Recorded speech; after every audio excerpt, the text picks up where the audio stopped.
Писмо на Ботев от небето. Гледам ви отгоре, братя, как сте още роб до роба. Искам вест да ви изпратя, ала няма поща в гроба.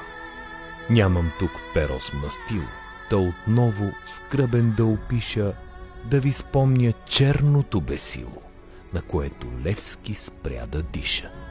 Нямам тук едничка свещ да ви пиша, кът заничам за Петлешков, как горя на пещ, как се тъй България обича.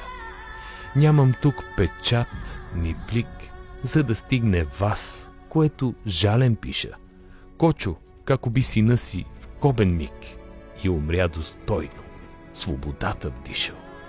Нямам тук от лист парченце, че да мога сгорез да опиша за сълзите на баташкото детенце, майца, как си сетни дъх издиша.